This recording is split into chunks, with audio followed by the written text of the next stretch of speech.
morning student, this is our third period here in this chapter 3, okay, of history portion. So our topic is going on, children, commercialization of agriculture. See, the first para I already taught you in the last period. Again we will revise this para, okay. Let's do the fast reading here. Agriculture witnessed numerous changes under the colonial rule. Agriculture में colonial rule जब हुआ, okay, आया, मतलब British का rule आया, तो दे are बहुत सारे changes. That means they form so many changes in our agriculture system. Okay, the industrial revolution during 18th century lead to establishment of factory in Britain. अब ब्रिटेन के बारे में मैंने आपको बताया था children in the last periods. Okay, पहले के पीरियड्स में मैंने आपको बताया था कि ब्रिटेन में फैक्ट्री इस्टेब्लिश हुई थी और रॉ मटेरियल ब्रिटिशर्स कहाँ से लिया करते थे children? India. Okay, the industrial revolution during the 18th century lead to the establishment of factories in Britain. These factories required raw material which the British supply from India. Yes, these factories. Which factories? Britain factories. Okay, they required raw material, and where their raw material came from? Yes, where they get raw material from India. Okay, the British forced the Indian farmer to grow cash crops such as jute, cotton, rubber, and indigo. So Britishers, they can force to our cultivators to grow crops like this. Which are these crops children? Jute, cotton and rubber and indigo also. To ensure a regular supply of raw material. तो ये सारे raw material थे, cotton, rubbers and indigo, okay, jute and all, okay. And where they send these raw material? To their factories. And where these factories are? In Britain, okay. So, newly established factories in Britain. These policy of colonial government of promoting the cultivation of cash crops for their remunerative value. Remunerative value मतलब अब समझ लो कि मैं Britishers हूँ, मैं एक British हूँ, मुझे कल्टीवेट कराना है जूट, कॉटन्स लाइक दिस, है ना, जो मैंने आपको नीचे बताया. तो प्लांटर्स मान जाएंगे कि नो, तो I have give some cash, है ना, थोड़ा सा कैश में उनको जो दूंगी, जो भी दूंगी वो बहुत ही लो प्राइस रहेगा. ओके, उसको कल्टीवेशन करवाने के लिए. ओके, उन्होंने मुझे प्राइस तो दे दिया कल्टीवेशन करवाने के लिए, लेकिन वो जो मुझे पेमेंट मिली है वो बहुत ही लो है. ओके, उल्टा मेरे जेब से लग जा रही है उसको कल्टीवेशन करने के लिए. मुझे टूल्स लेने पड़ रहे हैं, है ना, मुझे सीड्स लेने पड़ रहे हैं लाइक दिस. ओके, तो ये मैं आपको सर्कल नेक्स्ट पैरा में बताऊंगी कि डीपली इसके बारे में आपको मैं नीचे समझाऊंगी. तो समझ में आ रहा है? न्यूमरेटिव वैल्यू मतलब एक पर्टिकुलर अमाउंट दे दिया जाता था उनको कि जूट कल्टीवेशन करो, कॉटन कल्टीवेशन करो, इंडिगो कल्टीवेशन करो, but in low price. Okay, तो this value is known as commercialisation of agriculture. तो ये जो प्रोसेस है, इस प्रोसेस को कमर्शियलाइजेशन प्रोसेस कहा गया, मतलब कमर्शियलाइजेशन एग्रीकल्चर कहा गया है. इसमें ब्रिटिशर्स कल्टीवेटर्स को एक अमाउंट देते थे कि क्रैश क्रॉप को कल्टीवेट करो. ओके, और ये जो रॉ मटेरियल है, ये जो कॉटन, जूट एंड ऑल है ना, ये रॉ मटेरियल कहा जाता था ब्रिटेन में. ओके, लेकिन इससे जो कल्टीवेटर्स है क्या उनको फ़ायदा होता था? It can get some profit? No, it can not get any profit. इसका डिटेल में मैं आपको आगे बताती हूँ कैसे. Okay, so let's see the next para children. The commercialization of Indian agriculture contribute to the success of the industrial revolution in Britain. अब ये जो commercialization agriculture हम पढ़ रहे हैं, ये पूरा कंट्रीब्यूट किसके लिए था? जो इंडस्ट्री सेटअप हुई है ब्रिटेन में, उसके लिए था. Clear? However, it renewed the self-sufficiency of Indian villages. मतलब पूरी तरीके से नष्ट कर देना. सेल्फ सफिशिएंट मतलब हमारी मर्जी चलेगी नहीं, जिसका खेत है उसकी मर्जी चलेगी नहीं. किसकी मर्जी चलेगी? ब्रिटिशर्स की मर्जी चलेगी. वो एक छोटा सा अमाउंट हमको दे देंगे ब्लैकमेल करके, और हम उनका जो प्रपोजल है उसको एक्सेप्ट कर लेंगे, और ये जो साइकिल है ये हमारा कर्जे में डूबता चले जाएगा. मतलब हमारे जो गरीबी है और गरीबी में कन्वर्ट होती चली जाएगी। Okay, see commercialization of Indian agriculture benefit the British along with the landlord and money lender. Landlord का भी फायदा, लैंडलॉर्ड मीन्स जिनकी ज़मीनें हुआ करती थी उनका भी फायदा हुआ कमर्शियलाइजेशन एग्रीकल्चर में, और मनी लैंडर्स जो लोन दिया करते थे उनका भी फायदा हुआ। It resulted in wide spread impoverishment among the peasant in India. इसका रिजल्ट क्या हुआ, जो पीजेंट्स हैं, पीजेंट मतलब जो फार्मर्स हैं जो खेती कर रहे हैं, उनके दिल में बगावत आ गया, रिबेलियन आ गया, ओके, एंगर आ गया, किसके खिलाफ, ब्रिटिशर्स के खिलाफ, है ना, जो उनको फोर्सफुली कल्टीवेशन करने लगाते थे ये सारे कैश क्रॉप्स। ओके, जो चिल्ड्रन यहाँ पर एक वर्ड यूज़ किया गया है प्लांटर्स। प्लांटर्स को टॉप में लिख दो, प्लांटर्स, लाइन खींचो और लिखो आउटसाइडर्स। क्लियर, प्लांटर्स कौन थे, आउटसाइडर्स थे जो बाहर के देश से आए थे और यही लोन दिया करते थे हमारे कल्टीवेटर्स को, हमारे किसानों को, कि तुम ये कैश क्रॉप्स उगाओ, और ये पूरा रॉ मटेरियल कहाँ भेज देते थे, अपने ब्रिटेन इंडस्ट्री में भेज देते थे। ओके, तो प्लांटर्स को आउटसाइडर भी नाम दिया गया है। क्लियर चिल्ड्रंस, प्लांटर्स का मतलब ये मत समझना कि प्लांटर्स मतलब लगाने, जो उगाता है उन पर्सन को कहा जाता है। ओके, प्लांटर्स उनको नहीं कहा जाता। Now see the next para children. Agriculture in India was already exposed to natural calamities such as floods and drought, सूखा पड़ना और बाढ़ आना। ठीक है, अब ये इंडिया जो एग्रीकल्चर का जो इंडिया है, इंडिया का जो एग्रीकल्चर है, ये दो प्रॉब्लम में तो हमेशा फंसता है। किसमें, फ्लड, पानी बाढ़ आ जाना, और या तो फिर ड्रॉट। ड्रॉट मतलब होता है सूखा पड़ जाना। Clear children, the commercialization of agriculture burdened the peasant further with high tax slab and low price of crops. High rate of tax made it difficult for the peasants to pay their tax on time, the failure to which could lead the loss of land. As a result, they were often forced to borrow money from money lenders. However, instead of extending a helping hand to the peasant, money lender further took advantage to their crisis by their trapping them in a never-ending cycle of debt or seizing their land. अब मैं आपको इसका meaning समझा रही हूँ children. Okay, see carefully सी।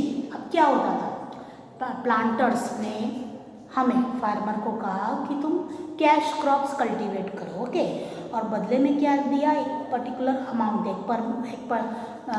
एक कुछ amount दे दिया। ओके, वो अमाउंट क्या होता था, बहुत ही लो होता था। क्लियर, बस अमाउंट देकर वो चले गए, बोला कि अब ये कैश क्रॉप्स उगाना है, इंडिगो कल्टीवेट करना है, जूट कल्टीवेट करना है या कॉटन कल्टीवेट करना है, जो करना है करो, और इतना अमाउंट रख लो। और वो अमाउंट होता था बहुत ही लो। क्लियर चिल्ड्रन, अब क्या होता था, अब जैसे मुझे कल्टीवेशन करना है इन माई फील्ड, मेरी खेती में मुझे कल्टीवेशन करना है। क्लियर, अब मैं कल्टीवेशन करूँगी तो मुझे उसके लिए सीड्स चाहिए, ओके, टूल्स चाहिए, लगेगा, खाद चाहिए। ओके, तो ये सारी चीज़ें क्या उतने से लो अमाउंट में पूरी हो जाएगी? नो। तो मुझे क्या करना पड़ेगा, मुझे अपने पास के पैसे लगाने पड़ेंगे, और अगर मेरे पास अमाउंट नहीं है तो मैं क्या करूँगी, मनी लेंडर के पास जाऊँगी।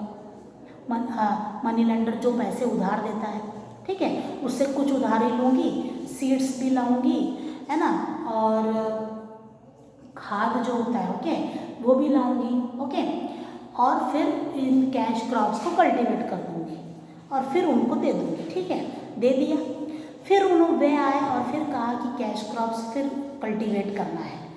अब मेरे ऊपर तो ऑलरेडी मनी लेंडर का अमाउंट है ही, कर्जे में मैं हूँ ही, डेब्ट में हूँ ही, है ना।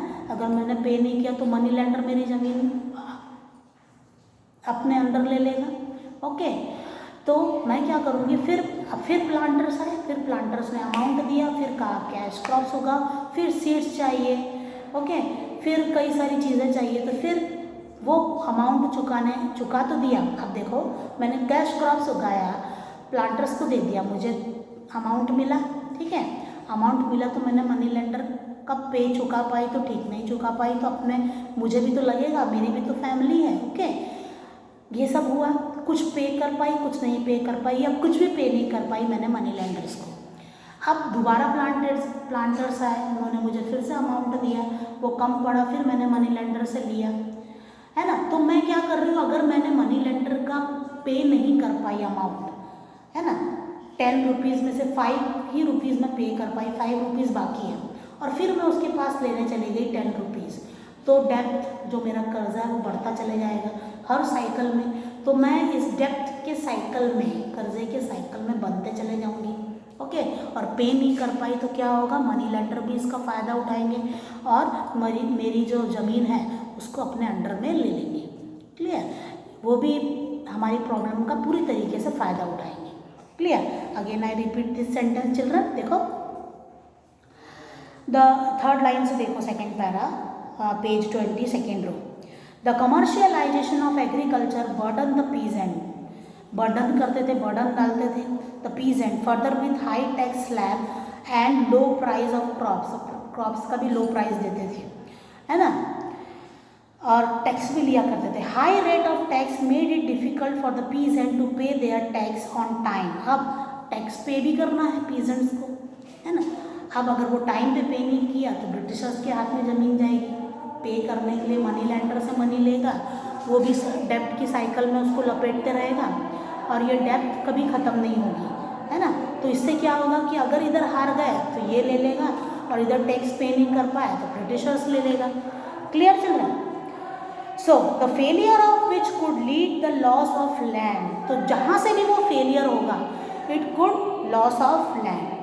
As a result they were often force to borrow money from the money lender, money lender से मनी बोरो लेगा।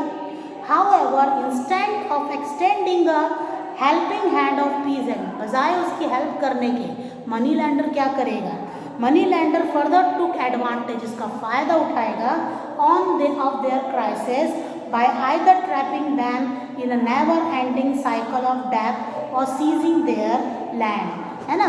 उसको कर्जे के साइकिल में और लपेटेगा, या तो फिर उसकी ज़मीन अपने अंडर ले लेगा। ये सारी चीज़ें होती थी नॉट प्लांटर्स के साथ, कल्टीवेटर्स और फार्मर्स के साथ, ओके। प्लांटर्स का मीनिंग मैंने आपको बताया, जो कल्टीवेट करने लगाते थे फोर्सफुली, उनको कहा गया है, clear. See the next para children, so see the next para children. Though the commercialisation of Indian agriculture had an altogether negative impact, एक नेगेटिव इम्पैक्ट हो रहा था, यानी नुकसान ही नुकसान हो रहा था। किसका नुकसान हो रहा था चिल्ड्रन, पीजेंट्स का, clear. It also had some positive expect, for instance to ensure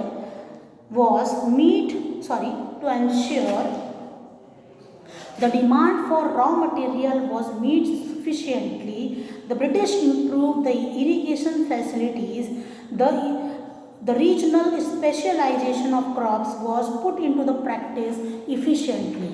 अब एक नेगेटिविटी थी तो एक पॉजिटिविटी भी थी चिल्ड्रन। अब कैसी नेगेटिविटी और कैसी पॉजिटिविटी, तो ये जो फोर्सफुली जो काम करवाया जा रहा था और जो फार्मर्स है वो डेप्थ के साइकिल में लिपटा चला जा रहा था, है ना, और अपने लैंड या तो फिर ब्रिटिशर्स के अंदर चले जाता या तो फिर मनी लैंडर्स के अंदर चले जाता। तो अब इसमें क्या होता था कि ब्रिटिशर्स जो थे एग्रीकल्चर पे काफ़ी ध्यान देने लगे थे। पॉजिटिव पॉइंट ये था कि एग्रीकल्चर पे ब्रिटिशर्स काफ़ी ध्यान देने लगे थे। देखो यहाँ लिखा है, for instance to ensure the demand for raw material was meet sufficiently, the British improved the irrigation facilities। Britishers ने इरीगेशन फैसिलिटीज़ काफ़ी इम्प्रूव की ताकि खेतों में पानी पहुंच सके, सूखा ना पड़े, like that. The regional specialization of crops was put into the practice efficiently, okay. और कई सारी टेक्निक्स भी उनको बताई कि इनको फार्मर्स को कि वो किस तरीके से अपने फार्मिंग में इम्प्रूवमेंट ला सकते हैं, है ना। कई सारे डेवलपमेंट्स करवाए और जो भी रॉ मटेरियल फार्मर्स को लगता है, खाद या जो भी, ओके, सीड्स, अच्छे सीड्स भी उनको प्रोवाइड करवाए, किनको, किसानों को। So next topic here, peasant rebellion. Peasants मतलब जो फार्मर्स हैं उनका रिबेलियन मतलब मैंने आपको बताया था गुस्से से रिलेटेड है, ओके। अब ये जो फोर्सफुली जो काम करवाया जा रहा था तो इसमें तो रिबेलियन होना ही है। रिबेलियन मतलब क्या होता है, गुस्सा पर्सन्स के अंदर तो भरना ही है, ठीक है। As we know the land revenue system introduced by the British has ruined the prosperity of Indian villages and lead to widespread discontentment among the Indian peasants. These discontentment eventually lead to a number of rebellion against the British system of land revenue. Indigo rebellion was one such example of peasant rebellion. Let us study in detail. अब देखो rebellion तो हुआ था tax को लेकर, जो Britishers किसानों से जो टैक्स लिया करते थे, मैंने आपको बताया था परमानेंट सेटलमेंट रेवतवारी महलवारी सिस्टम में जो हुआ था, ओके। जो भी टैक्स लिया जाता था विलेजर्स से और फार्मर्स से, ओके, वो काफ़ी हाई हुआ करता था। तो टैक्स को लेकर के तो उन्होंने रिबेलियन दिखाया ही दिखाया, लेकिन आगे जो इंडिगो जो कल्टीवेशन करने लगाते थे जो ब्रिटिशर्स, कैश क्रॉप, हमने इंडिगो की भी बात की थी ना, जो कैश क्रॉप्स के अंडर आया था, तो इंडिगो रिबेलियन भी हुआ था कि हम इंडिगो कल्टीवेट नहीं करेंगे, ओके। तो ये जो टॉपिक है चिल्ड्रन, इसको हम नेक्स्ट में कंटिन्यू करेंगे। तब तक के लिए bye, have a good day. Indigo rebellion से हमारा नेक्स्ट पीरियड स्टार्ट होगा। Bye bye, have a good day, have a nice day.